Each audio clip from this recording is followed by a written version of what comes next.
back. Following on from my sustainability tips for businesses in 2019 I posted last week, I wanted to come on here this week with my top trends for 2019. These are specific trends to businesses and they're not going to be industry specific. So for example, I'm not going to talk about the demise of fast fashion.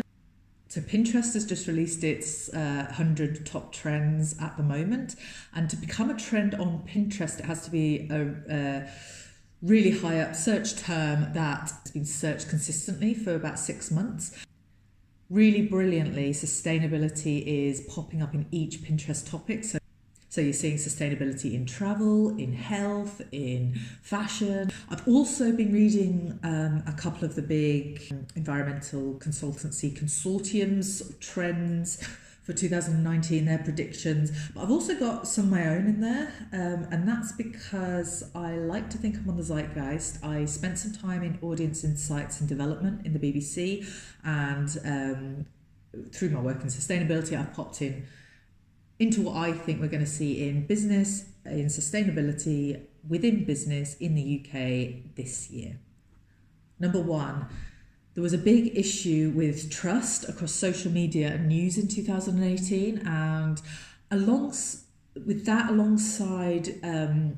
more and more people being able to search on the internet for what companies are doing, I think consumer demand is going to drive trust and transparency in business. That means your customers are going to want to see where you get your supplies from, where you get your resources from, what your carbon emissions are, what your sustainability strategy is, where these fabrics are from, where the ingredients are coming for your products. So trust and transparency is my number one trend for 2019. Top trend number two, well, really health is a mega trend at the moment and will be going forward. Within that banner of health, we started seeing it in 2018, but in 2019, I think there's going to be even more emphasis on air pollution. We want to know that the air we're breathing is clean, and sitting alongside that is transport emissions. So more and more cities are going to have emissions-free zones, I think, and we're seeing it already, and I think more and more businesses are going to want to look at electrifying their fleets, look at reducing their transport emissions, the amount they drive, the amount they fly, that sort of thing. Top trend number three is resource pricing.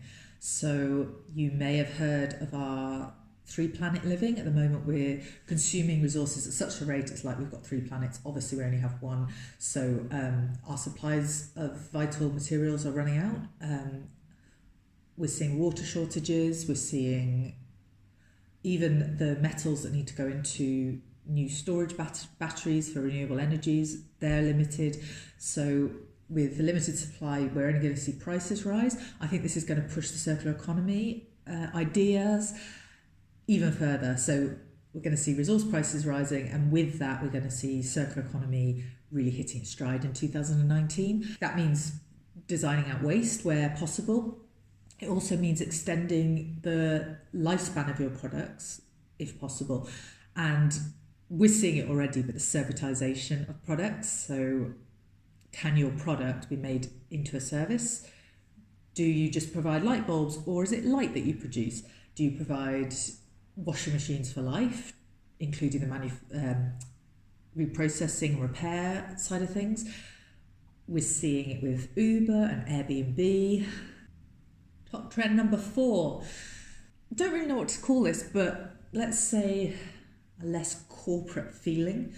So I think more and more workplaces are becoming more casual in what you can wear. But where does this tie into sustainability? Well, it also means that I think businesses are becoming maybe more activist. There's not such a, you can't belong to a political party if you're in business. Becoming a lot more relaxed as well in general, and recognising their staff expectations on them to not only be sustainable but to be somewhere that people really want to work. And where this fits into sustainability is not only activist brands, sustainability helping drive and encourage employees to want to work with you.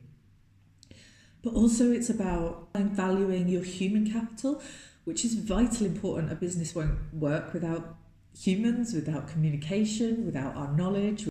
Number 5, and can I make this a bit more succinct than my last trend, but it's gender equality. I talked about this in my last video, my tips for 2019.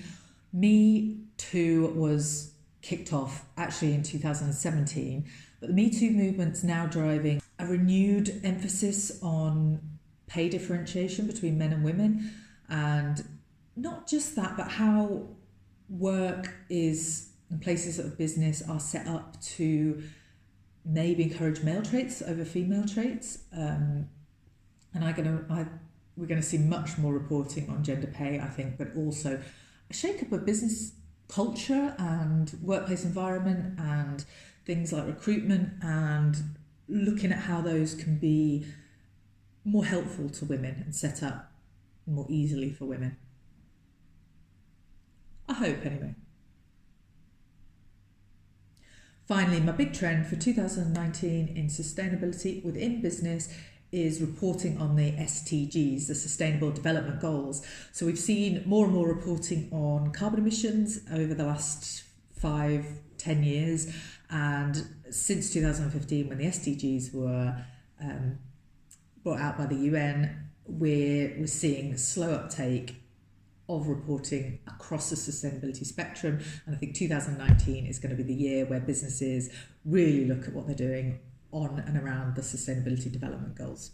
If you want more information on that, that's my speciality. My details are below, and also I'll post them at the end of this video. They're my main top 6 for this year in terms of trends, but I think there's going to be a few continuing trends. Obviously, rise of renewables is going to keep increasing. I think it's going to keep increasing until they overtake fossil fuels around 2020. So if you're not already on the renewable bandwagon, whether or not you generate your own or you have a renewable supplier, get on that bandwagon. Smart offices, I think we're going to go and see more and more tech that's smart, that's helping businesses and offices and work environments become more sustainable. I hope that really kicks off in 2019. It's been a bit patchy over the last couple of years. There's no reason why it can't. The tech's there. And I know I said I wasn't going to be sector specific, but I am going to touch on veganism. I actually don't think there's going to be a huge rise in veganism this year, but I think there might be in the plant-based eating side of things. I'm seeing on YouTube more and more sort of big vegan influencers stepping back from full veganism, finding it too restrictive, too maybe they're not finding all the health benefits for whatever reason. I think we're going to see a sort of a marriage of those two things. So I think more and more people are going to be eating less meat, trying to do plant-based diets, maybe rather than full veganism. And that might affect your business. That might not. But that's my other sort of prediction looking ahead.